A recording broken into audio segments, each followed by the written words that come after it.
And we missed a week or so of this, and there lots of people have been commenting saying we need more assembly. I'm really liking the assembly series. And so we're back with more assembly. This will be part 7 in our ongoing series of learning assembly language, hosted by legendary game designer Mr. Steve Bjork. And we're going to jump in here in just a minute. Are you ready, Mr. Bjork? Yep. All set here. Okay, let's make sure I find the right thing to switch over to. Here we go.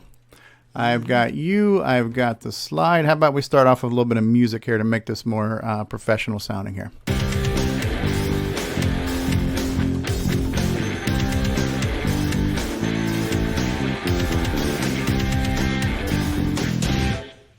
It looks like Bruce Moore is turning into the troll today. He's saying he's going to fall asleep on the VCF. Now he's saying the audience is trying to wake up after Fletcher. Shame on you, Bruce. You should know that the professional troll's already on the show and accept no imitations. So take it away, Steve. Come on, Bruce. You can't fall asleep. Part of this is for you.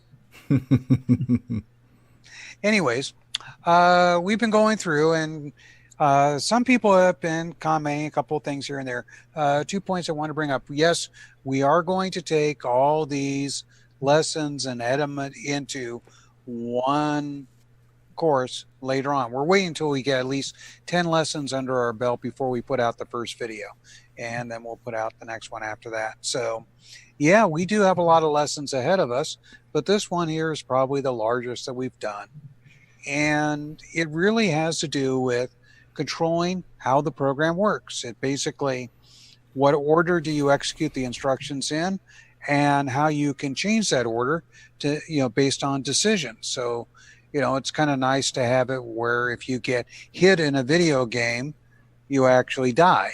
And that's basically what we're going to cover here. The other thing, too, is in the previous one, there seemed to be a little bit of controversy because I basically said the arithmetic shift right was kind of broken, and it is. The arithmetic shift right works every time on signed numbers. The arithmetic shift left will not always work. At some point, you can shift too far and you can lose the sign, you can have other things happen, and that's really the emphasis I was trying to make, is that you can get yourself in trouble on the arithmetic shift left, and you want to be careful when using it. So that was the main issue. Anyways, let's get on with the first actual slide. And as we know in BASIC, the instructions are executed in the order they're written. Well, not so much the order they're written, based on their line numbers. Line numbers tell the system, which is the next statement. We all know that when we do our line numbers, you're supposed to increment in steps of 10, because sometimes you realize, oh, I'm going to need an instruction in between these two. And you can put in something that between 10 and 20, you can put in 15. And when you put in 15, it goes between those two instructions. Well, in the case of assembly language, the order is executed strictly on the base of where they are in the list of instructions. Now, luckily for assembly language, the editor allows you to put in lines in between of other lines and let you add things into the order. But also, just like BASIC has a go-to statement, there's a statement similar to that called a branch in the 69. And then also there's conditional branches, which is the same thing as the if-then statement in BASIC. Besides branches, there are jumps, but we're going to talk about that in to the next lesson. This is strictly on branching. And by the time we get to understand what, you'll understand there is a bit of difference between jumps and branches. Let's go to the next slide. I had to move to the next slide myself. Anyways, the first instruction we're going to look at is called branch or branch always. Basically, it's like the go-to in BASIC, and it will tell the CPU to branch or jump to another location in the program. Pretty simple and straightforward. Where BASIC uses line numbers, assembly language uses labels or names to jump to. So you can add to the beginning of an instruction line a label, and it knows this is a place that I can go to at some point in the code. And it should be mentioned that labels are kind of like stand-ins for actual memory locations. You can also do a branch directly to a memory location, Right. but that makes it a bit harder because you have to keep track of where that is. And if you've been, like Steve said, inserting lines and stuff, stuff moves around. So usually you'll let the assembler take care of it using the labels themselves. Yeah, the beauty is, unlike BASIC, we don't need commands like renumber, because you realize that you made so much mistakes in your code that you have to insert more spaces to add those line numbers. You can just keep adding code. You can add thousands of lines in between two lines if you want.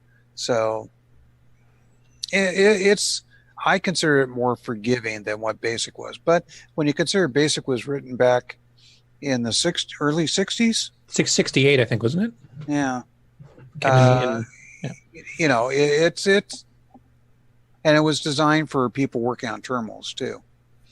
Anyways, this the slide that we should be looking at, I've lost the video for some reason that you've got there, Steve.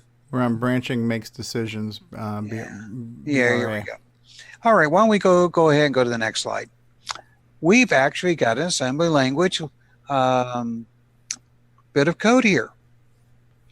And this is an example of something that uses the branch always instruction. The first instruction, which says load X with the number 0, basically is telling X to point to the beginning of memory. Now, if you notice, there's kind of loop all the way over to the beginning of the line. That's a label. This is a location that we can come back to. Now, for this particular lesson, I have the label on its own line, but you can have the label at the beginning of an assembly language line. It makes no difference to the assembler. It'll work either way. The instruction we have, what we've covered before, is clear. That basically puts the number 0 in what you're talking about. And we can see we have a comma X plus. Well, that means is store where the X is pointing with no offset. That's what the comma, nothing before the comma has to do. And then you've got a plus sign. Well, we've never talked about that plus sign. That plus sign tells the instruction that after we're done storing a 0 in where memory is being pointed to by X, add 1 to X. In other words, move to the next location in memory. And then we have the instruction we've been talking about here called the branch always, and it's going back to loop, which basically means, hey, stop moving down the list of instructions and go to where I'm talking about, where loop. And basically, the next time that next instruction will execute will be the clear, where X is pointing to increment, and then it'll do a branch always to loop. This is an example of an endless loop. It will do this forever. Trust me, the computer will run this way until it either crashes or you turn it off. You're poking. Yeah, it'll be crashed in this case because it wraps around at 64K back to 0. So actually it'll overwrite itself at some point. Yep. So it'll destroy memory. But it is an example of an infinite loop. And you'd be surprised how fast that infinite loop can run. Wow. In a blink of an eye, it'll clear all of memory. Wow. So, but this is what a branch always does. It says, always go to this location. And it's very handy. It's one of the more used branch commands that we have in there, because you might execute a bunch of code and then say, well, I've got to skip around something or loop back on something or whatever. But that's what this is. All right, let's go to the next slide. All right. As with BASIC, there are more than go-tos to change how it runs. And basically, we use the if-then statement to make decisions, such as if a particular variable is 0, we want to go jump in the program somewhere. And there is similar branches for making these decisions. The first set of branches that we're going to talk about is one's based on the condition codes of 0 flag, carry flag, negative flag, and overflow. These are basic flags in the CPU that get set or reset based on the operation you've done before, especially a math operation, or in the case of a shift instruction. Basically, if you're fiddling with information, the 0, carry, negative, and flow flags will get set. By the way, if you notice, the overflow has a parenthesis V around it. In the 6809, it's the V flag, but it means overflow. Okay. Yeah, and that was to differentiate it from 0, because people could confuse the 0 and the O. Exactly. You may not be able to sure which one. I just to mention too, just to recap what we've taken in previous lessons, these condition flags here are in the condition code register, the CC register. Right. And so that's the reason why I handled all that stuff about talking about math and talking about shifting information around beforehand, because that affects these flags. And now we're making decisions based on these flags. And by the way, we're also going to be looking at some branches that take 2 condition code flags in consideration in making the decision. But that is definitely much later in the lesson. So why don't we go ahead and go to the next slide. We're going to start with the easiest decision flag to work with. It's called branch if not equal. Another way to look at it is branch if not 0. It basically says, it looks at the 0 flag and sees that if it's 0, in other words, or cleared is probably a better term, because the 0 flag gets set when the operation before it was doing something where it came up 0. And that's kind of handy for like if we're counting stuff or doing math. And it's very good for limiting a loop like we do in basic for next loops all the time, where we'll count from like 1 to 10. Well, this is very, very easy to do. And why don't we go to the next slide? And we've got a bit of code with the next slide. Basically, we're looking at doing that similar function before about clearing memory, but we only want to clear 10 bytes. So the first instruction, we load up X with 0. So we're pointing at the beginning of memory. Load up the B register with the number 10. You go, well, wouldn't you start that with the number 1 and then count up to 10? In assembly, it's usually easier to count backwards, and you'll see why in a second. So we load up B register with the number 10, and then we hit that loop label so we know to come back to this location. The next instruction clears memory and then moves that memory pointer, which is X, to the next byte of memory. And then we have and we talked about before, the decrement B. Mm-hmm. This subtracts 1 from B. This is, since we have an instruction that subtracts 1 from B, it's very easy to use. But the real reason why we count down is the next instruction. Branch if not equal. In other words, branch if not 0. Back to loop. B, this decrement B only gets to be 0 after we've decremented B from 10 all the way down to 0. In other words, we've gone through it 10 times. And now, so this loop is now limited to doing this 10 times. It's no longer an infinite loop and won't cause your computer to crash. No, it's only wiping out 10 bytes of memory, starting at location 0. Now, Bruce was working on something earlier this week where he wanted to clear out about 1,700 bytes of memory. And the suggestion they gave him was using a 16-bit register like X or Y, loading that up with that much larger number that wouldn't fit an 8-bit number, 8-bit register. See, 8-bit register goes from 0 to 255. Can't handle 1,700 bytes, so you load up X with the 1,700 or Y with the 1,700, and then there's a way to do a decrement on the Y register and then branch if not 0. But you can see that in assembly language, just because it's slightly easier to deal with, we like loading up a register with the number of times doing it, and then decrementing it, and then seeing if we're zero.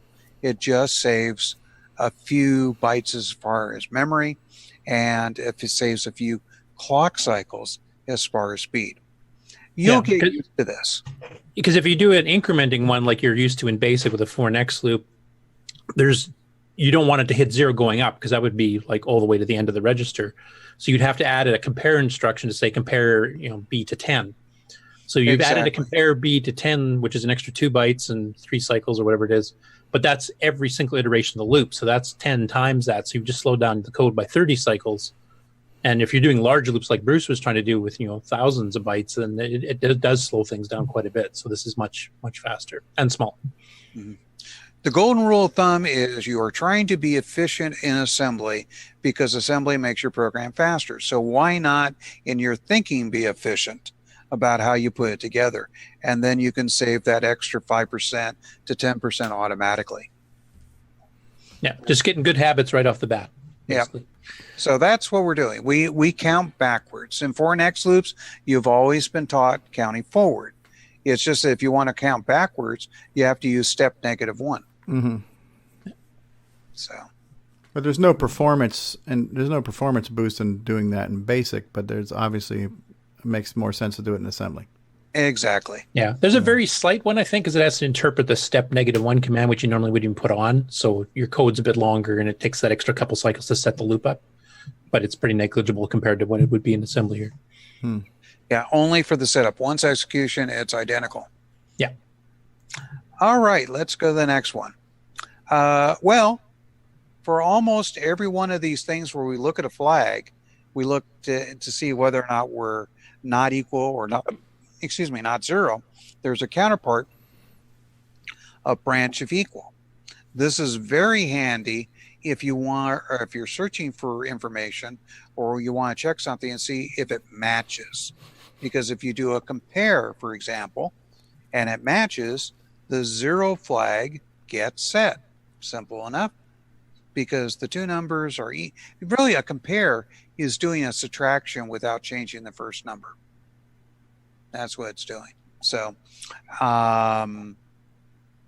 let's go ahead and go to the next slide. Load A with the $71. This is hex location 71. And compare it with the number 255. And this is the infamous reset vector. The reset vector consists of 2 items, 3 bytes. The first one is whether or not the reset vector had been set. And they kind of picked the number 55 because arbitrarily it's a chance a number wouldn't be stuck there by accident. So is it a good vector if it's 55? And branch, do warm start if is. It's going to jump. See, this is one thing about labels. Mm-hmm. You can make them mean stuff. Yeah. Almost like they're self-commenting. Yeah. Do warm reset. So that's what it's doing. It's just checking. Now, this is not technically how this vector works, but I'm just kind of grabbing the general principle of it. That's looking at location 71. If it's a 55, we know that the computer had already done a cold start once before, so we want to do a warm start in our program. But this is how you're just trying to see if a location has a certain number in it. And you would use a branch of equals as part of that. So pretty simple and straightforward. Let's go on to the next slide. We're looking at the other condition code branching instructions. You've got a branch if the carry flag is cleared, or a branch if your carry flag is set. This is very handy if doing unsigned mathematics and checking for an overflow. In other words, if you added 128 and 128 in the A register, the answer would actually be 0, but with the carry flag set. So you could use the branch of carry set to know that when you added the two numbers together, you had an error, that you had a carry, and then you got to do something with it. branch if positive and branch if minus, or, oh boy. Yeah, I did get that right. I'm sorry. Basically, it's looking at the status of the negative flag, whether or not it's set or cleared. And basically, really what it's saying is branch if this number that we worked on was positive, go to a location. If the number was negative, go to a different location. And then we have branch if the overflow flag, V, was set or not set. So these are the basic flags. If you want to just check a look, your basic branches, if you're checking on basically the status of the flag. But these are not the only branches. Let's go to the next slide.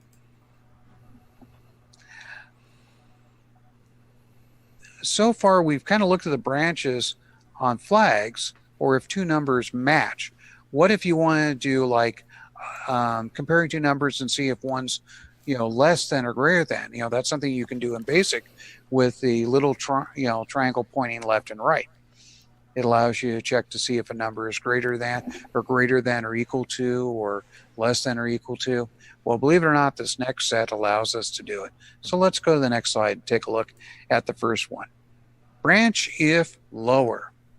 This branch basically says if the number is lower, go ahead and jump. So basically, if we wanted to do a compare A with the number 42, we would get a branch if the A register was 0 to 41. Simple and straightforward. It's actually the same thing as the instruction branch with carry, or branch if the carry is set, but they basically... It's more intuitive. Yeah, it's more intuitive, and it makes better sense when we're trying to compare two numbers, and we definitely want to branch if the number is lower. Yeah. And it should be mentioned that branch if lower is for unsigned. And we'll get into that in a second. Yeah. Branch if lower, the same. This is similar to using a less than sign and an equal to in BASIC. Basically, we're checking to see in our example if we're less than or equal to 42. And as you can see, I talk about that if you're from 0 to 42, you'll branch. Was I supposed to switch slides yet? I don't see the... Oh, branch. I'm sorry. Yeah. Yeah, okay. Sorry about that, Steve. Branch if lower or same. Okay, so that's BLS. Right. And basically what this branch is doing is looking at the status of the 0 and carry flags. If either one of them are set, it will branch, which is basically what happens if you do a compare A with 42 and the number, well, if it's from 0 to 41, the carry flag will be set. If it's 42, the 0 flag will be set. So we're branching whether or not we have a 0 flag or a carry flag. These branches are pretty handy because you don't have to do weird things like, well, on some other processors, you have to do a compare 43 to see if the number is 0 to 42. This one here, you can write your code as a compare 42 and do a branch based on less than or equal to. It just helps you write code that's easier to read and you're not scratching your head later. All right, let's go to the next slide. Now we have branch if higher. This basically allows us to check to see if the number is greater than, like if you use the greater than in an if-then statement in BASIC, greater than 42. So if the number in A is 43 to 255, it will branch to that new location. And this branch is looking at both the carry flag and the 0 flag and seeing if they're both cleared. Because we will branch if it's not matching, but we will branch if the carry flag isn't set either. So it's another one of those ones where they put it in there to make life easier for ourselves. Next slide. Okay, now we're looking at the branch if higher or the same. This allows us to check to see in our example, once again, you're comparing A with 42. If it's 42 through 255, it will branch. It's another one of those instructions where it's an alternative mnemonic to branch if carry flag is cleared. In other words, branches if the carry is not set.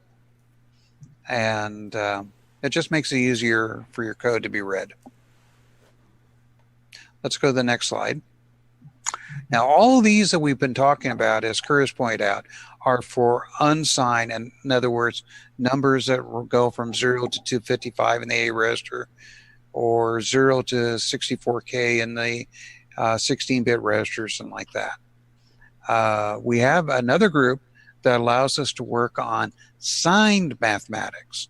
In other words, we're doing where you got 7 bits plus sign or 15 bits plus sign type of mathematics, or they'll go, in the case of 8-bit, you go from a negative 128 to 0 255 in an 8-bit register. And they more or less use the overflow. This is the overflow flag, or V flag, comes in when we're working with with these signed numbers. Anyways, the instructions are branch if less than 0, branch if equal to or less than 0, greater than 0, or greater than or equal to 0. These are the counterpoints to the similar flags we just went through in the unsigned mathematics, but they're signed versions. Anything you want to add there, Curtis? No, that's exactly right. It's just basically it's if it's a negative number or 0 is basically what you're comparing against. Yeah, exactly. So, once again, you would use this in the compare instruction, or if you're, doing some other mathematics, something like that. But, once again, it's all about making decisions in your program. And believe it or not, from these decisions we've covered, this is how your games figure out whether or not you got hit, or whether or not you just died, or how many more lives you got left after you've died. If you should, end the game or continue on because you got one more life. It's just, this is basic decision making. Just like it could be used for something like compare number sign 2, to check to see if Steve's past level 2, and then don't allow him to go. Yeah. Yeah, that's the thing. I watched Steve, and it's like, even in the video we had of the Swisheroo, the guy's playing the game, and the video of the Zaxxon ends just as the character is about to die. I go, gee, that must have been one of Steve's videos in the game. Just like, that's one thing. Well, that's one thing, Steve. I have to say, sometimes I put a lot of work into the explosion of a game. When you blow up, you demonstrate that quite well.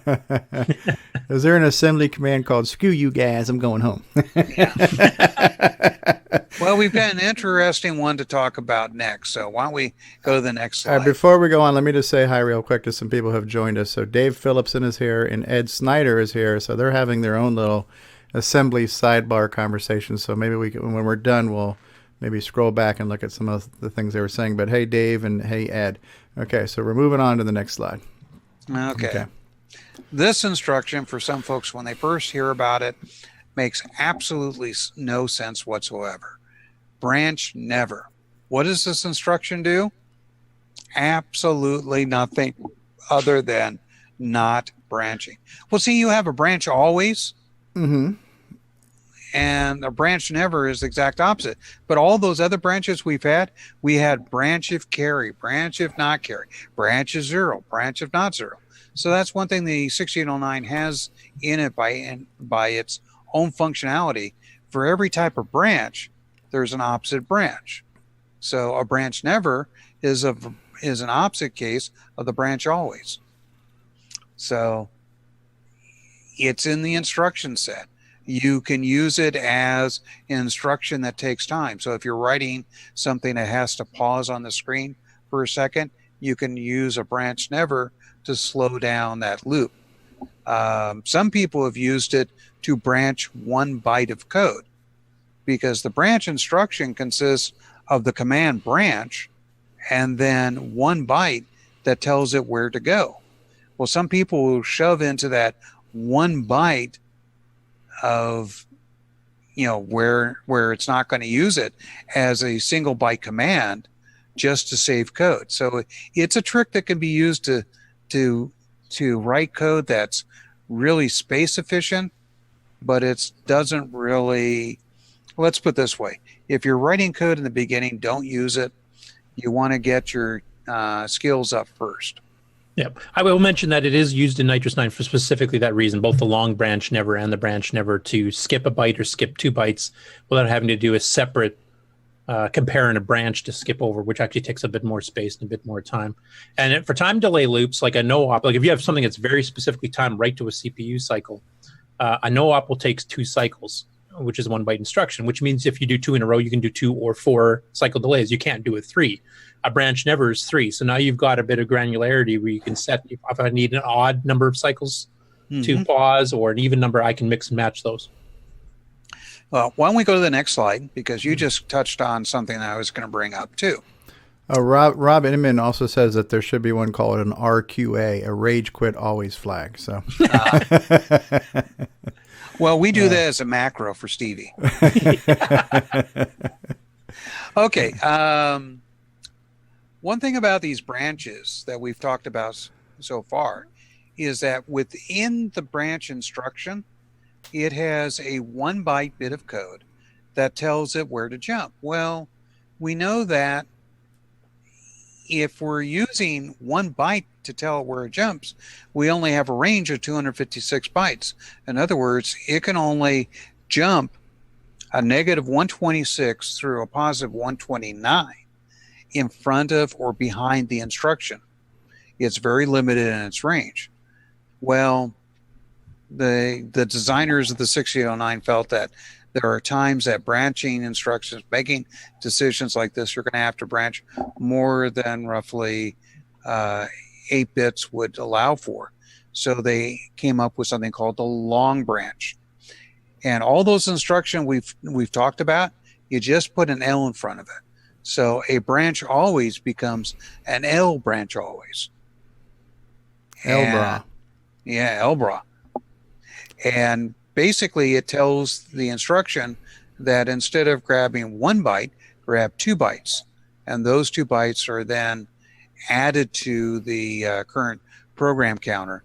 And then it's able to jump anywhere in the 64K of memory. So you're pretty well set there. Let's go to the next slide, though. If L. Curtis Boyle ever needed to wear a bra, it would be the L bra. So. You got it. This is revenge for those level 2 comments.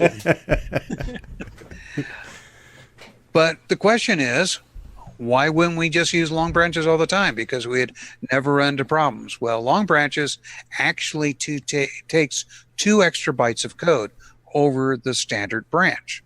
Or sometimes we refer to those branches as short branches, just short and long. One of those bytes, as I said, converts the range that you can jump from 8 to 16 bits. In other words, from 1 to 2 bytes. The other byte is called the modifier. This is an instruction hexadecimal 10 or 16 decimal that goes in front of it. And what happens is when the 6809 hits this 10, it says, oh, I'm using a different set of instructions to what I'm supposed to do. And then when it grabs the next byte, it is actually grabbing the command for the shorter branch. So you really, to do the command to tell it to do long branch is 2 bytes, and then you have 2 bytes for where it's to go. So it takes the instruction, goes from 2 bytes to 4 bytes. And that's why we don't use long branches all the time. They take extra code, they take extra clock cycles, but it's still faster than doing the following. Using the opposite of branch you would use to jump around an instruction, and then have a jump to where the code is. So it's still a little faster than the workarounds you would do something like on a 6502 or some of the other processors out there. Yeah, I was going to mention the 6502 has no long branches at all, so you have to pull that technique that Steve was just talking about to get it to do that. Yeah. They Simon, yeah. Can I chime in for a moment? I fully hear what you're saying about branch and long branch. A branch will take 3 cycles, taken or not. A long branch will take 4 cycles if not taken, and 5 if taken. And that's a bit of a difference. But again, it's not beginner style, So I fully understand where you're coming from. Yeah. Well, we'll save that for later when we talk about efficiency coding techniques. We're not doing that really here. Just the main thing is that long branches do take longer, and they do take extra bytes. So that's why we don't do them all the time. But it's necessary if you need to jump to a position that's more than 256 away from where you are. And one thing the assemblers will do, if you use a short branch and it's too far, they will generate an error to let you know, bad programmer. And then you just go to the instruction, put an L in front of it. Yep. So it's easy to get around. Oh, one more thing. The regular long branch always, they figured you'd be using that quite a bit. So they made a special instruction on it. So it doesn't have to use the modifier. So it is only 3 bytes in size. LBA? Yep. Yeah, LBA is only 3 bytes, not 4. So they try to help you a little bit. Yeah. Steve, I just wanted to ask, do you explain the difference between the relatives addresses used in branches and absolute addresses used in jumps later on in this? Or Well, let's go to the next slide. Okay. I'm on the last slide right now. I'm on branching and making decisions. Okay. Well, they're all branching and making decision slides. I didn't Okay. put a sub on there. I'm on But slide 20. Yeah. Basically, when it comes to these branches, they're branching relative to the instruction. That means that if you were to take that block of code and move it to somewhere else in memory, it should work correctly, because really a branch is saying branch plus 5 places, or a branch plus 20 places. Whatever that label that you tell it to go to, it's branching that location relative to the position as a memory. So if you move code around, it'll work. And this is one of the key operations for OS 9. Yes. It's the foundation of it, actually. Yep. You can see that big smile on Curtis's face. If it wasn't for how that they came up with all this branching stuff where it's all independent position independent code, OS 9 would never work, because the way they do things in OS 9. But it works great, and like that. Now, what if you need to go to a absolute location memory? Let's say for some reason you got to jump to location number 764. Well, there are jump instructions that are absolute fix. In other words, they don't care where you're coming from. They will jump there. Now, we're going to cover jumps and go subs and other things more in our next session. All right. So does that concludes the lesson? That concludes the lesson. Not too painful, even though we had 20 slides. Yeah, not bad at all.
I don't even think we got Stevie off DEFCON 5. No, we didn't. Again, it's all. I mean, what I'm doing right now is I'm absorbing all this, and I'm taking away from a little bit if I can. for me, and most of this will not sink in until I start coding, which I hope to start doing in the very near future. So I am trying to absorb it, but it's not like it's all just soaking in like a sponge, because it's still a little bit out of context for me. But I do follow the logic in how you're explaining it, though. Yeah, I think we're going to get you to DEF CON 3 in the next lesson, because we are going to talk about stacks. Mm-hmm. All right. Yeah. All right. So how about we take a quick break, and we'll come back and we'll address questions and comments from the panel, as well as what's been going on in the sidebar and the live chat. Does that sound good with everybody? Good. Yep. All right. So we'll be back. Thank you, Steve. And we'll be right back after these words. All right. We're back. Radio Shack, America's technology store. All right. Excellent. Bruce Moore says he's looking forward to stacks. So for those of us who are here in the panel, before we get back to some of the live chat, how was the segment? And does anybody have any questions or other things they want to add to it or ask Steve?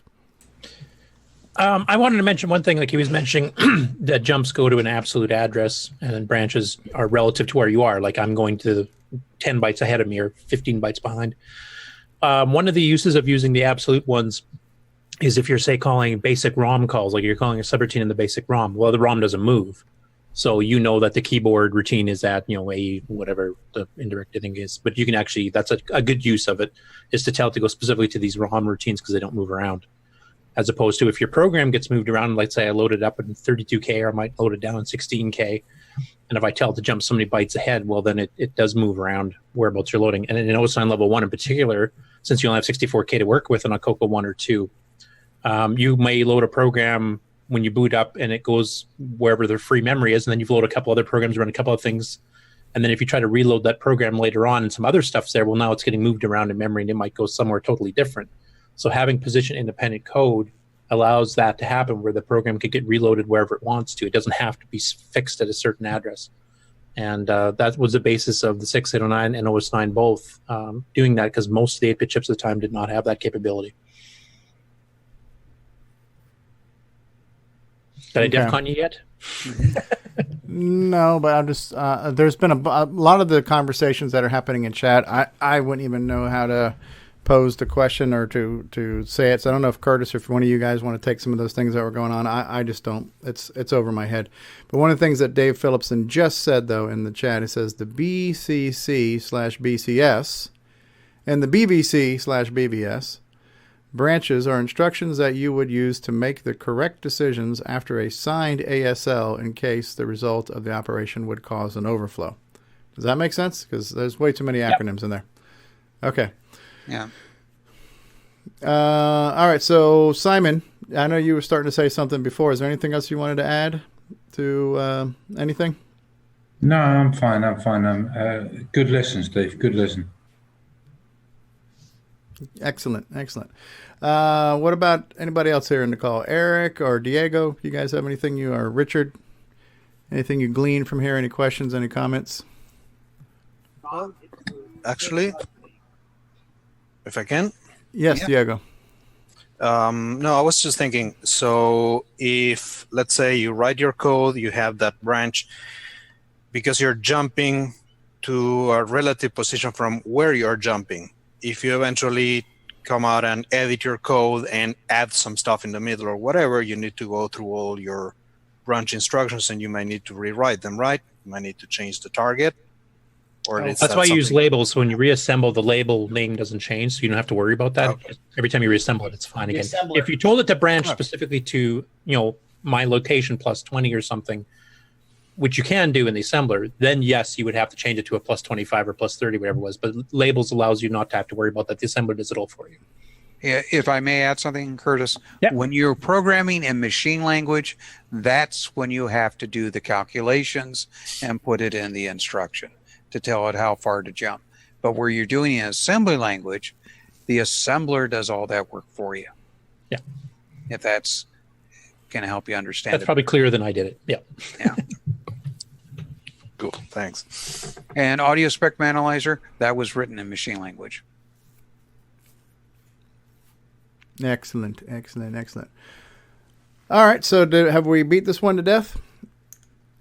I will add one other thing about the absolute versus relative, because actually it affects Steve and Rick Adams and a few others because of different philosophies and stuff for doing cartridges. Cartridges are always at the same fixed memory address locations. They always start at C000 hex.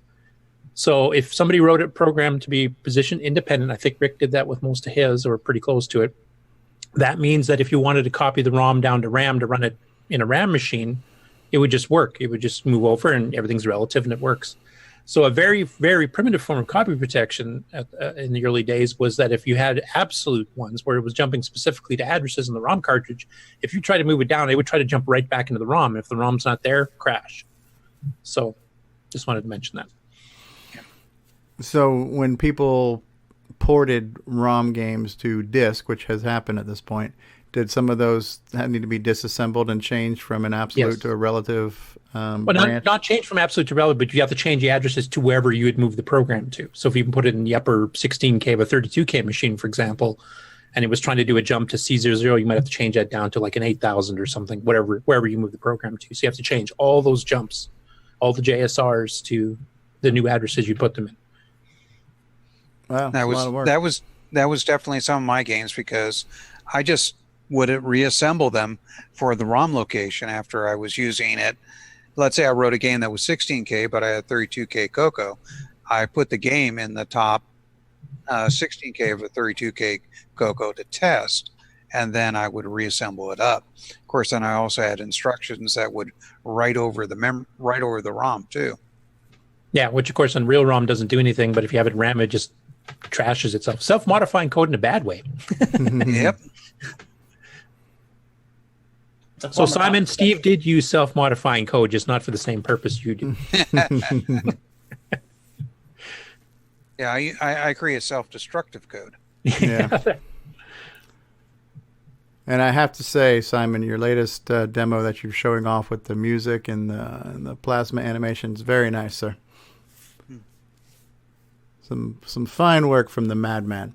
All right, well, what have we talked about today? We spent a considerable amount of time talking about VCF Midwest. It looks like it was a great show. I'm definitely sorry I missed it, but I'm glad a lot of us got to go. I'm glad the Coco was represented there. And we heard some more assembly, and people have been wanting the assembly, so we've got some more assembly, and that's good. So what else do we need to talk about today? We are now at going on 3 hours. But have we? It was a catch-up week because there wasn't a show last week. Yeah, but it was a good show. We didn't cover any news, and that's fine. We always have to have something to talk about next time. This concludes another episode of Coco Talk, the world's leading live talk show featuring the Tandy Color Computer. For all things Coco Talk, visit us on the web at cocotalk.live. We'd love to hear from you. Send feedback, suggestions, even segments via email to cocotalk@cocotalk.live. Coco Talk is rocking the 8-bit world, keeping the Tandy flame alive. We may be mocked, but we'll never stop, 'cause Coco Talk is rocking the 8-bit world.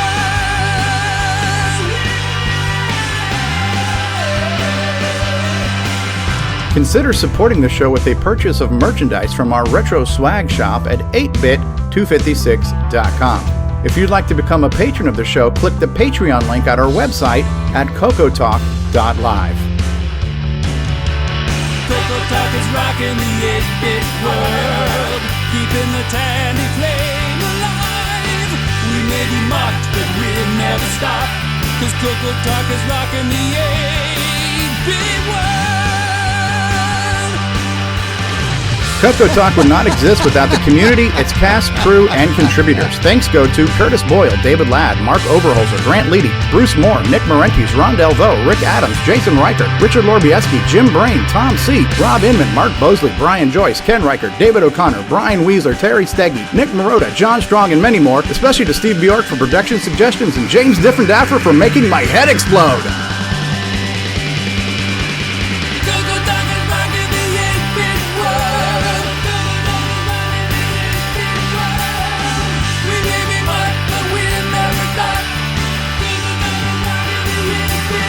Please help support the Coco community by visiting some of its various contributors. A list of resources is available at imacoconut.com. That's imacoconut.com. The Coco Talk theme song is copyright 2008 by D. Bruce Moore and Greg Sheeler.